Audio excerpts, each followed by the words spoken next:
Hey, I'm Dr. Brian Kinslow, showing here a wide stance hinge or good morning with an overhead reach. And so this is, that's kind of a mouthful, but this is a great exercise to work in a couple different places depending on where you need it. So it can be great for overhead shoulder and thoracic mobility. It can also be good for unloading the lower back and getting into the hips and hamstrings and posterior chain. So we can get a lot of things out of here, and you can bias where you want to go based on where you feel you need to work. So I'm going to show a lot of options just so no matter where you are, you have a chance to do this. So I'm going to first show a band here. So this is on a pull-up rig at home. If you've got a door anchor, you can put it in a high position on top of the door. It's going to work the same way. So I'm going to get my hands on this band, overhand grip, just outside my shoulders. I find it's most comfortable. So I'm going to get kind of a grip here. Then I'm going to get my stance nice and wide, kind of outside here. You can play around with going real wide. You're going to get into the abductor a little more, or not quite as wide. You might be able to hinge a little lower. So play around with that. So I'm going to go pretty wide, feet pretty straight, overhead. And I'm going to get a little tension on this band, and I'm going to send my hips back into a hinge as my arms go up. So I'm going to come here and come up. Hips back and up. So a couple things here. First, we're going to talk about the upper body. And so what I'm not doing is just letting this pull me into extension. So I'm not just staying relaxed and getting a whole bunch of lumbar extension here. I actually got a light brace of the core, and I'm actively pulling my shoulders back, like I'm trying to touch something with my entire arm behind me. So I want to, even though I'm getting the band assist on the stretch here, I want to stay somewhat braced here, send my hips back, and then actively be trying to pull my watch face to the ceiling, touch my arms to something behind me, because then I can have some active mobility into thoracic extension rather than just hanging here, right? This doesn't look quite as good as hips back, reaching, and then I'm trying to reach my fingertips up and back. So I can be pretty active through that whole position. Now, a few notes on the hip hinge. We want the hips to travel back.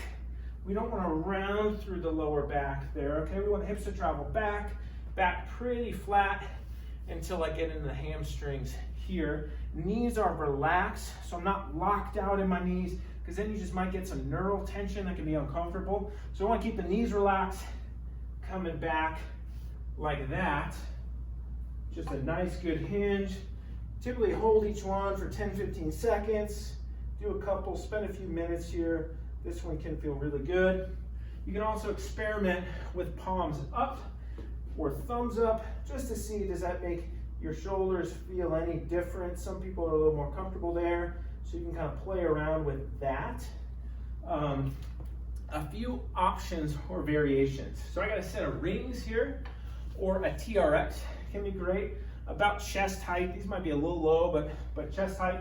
So same thing, I'm going to hold these, and I'm going to come back and just do the same thing here, coming up and down. So if I want to go a little more hip hinge focused, I'm going to actually scoot a little bit closer, because then I'm going to sink further into my hinge, and I'm going to keep my head forward, weight kind of on my midfoot to ball of my foot. That's going to get me into more of a hinge.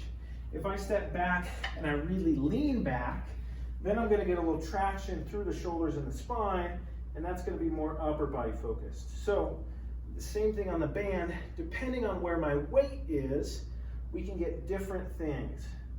And we can do both. We just don't want to hang and just be totally passive there. I want to keep a little muscle activity, and I can just play around with how I'm holding these rings as well. Get my feet more underneath me. I can go side to side, get the hips open up, so there's a lot of options here. Third version is a barbell. I just have this at kind of rack height for me, and I'm going to do the same thing. Arms here, coming back, squeezing my shoulder blades back. I'm trying to be active through my arms. I can play with my hand width, so I go wider. I'm going to feel that a little more in my chest. For me, that just caused a little discomfort in my left shoulder, not sure why. So I'm gonna try an underhand grip. That feels a little more comfortable. I'm gonna go side to side. You can also go hands narrow And that might be, especially if I shift side to side, a little more on the lat here. And so the principle is we're using this position to explore our overhead position, our thoracic mobility, and our ability to hip hinge. It's also going to unload the back a little bit potentially. And so the takeaway is that there's no one right stretch for anybody, but if it feels sketchy, it's probably sketchy. So I felt a little pinch here for some reason when my shoulder was way out wide. Not too worried about it. I just kind of adjusted my hand position until I could get comfortable for me. And then I explored all the different options of overhead as well as this hinge. Feet a little narrow, feet a little wider, hands a little narrow, hands a little wider, shifting hips side to side. So just kind of play around in these positions and see how it feels for you.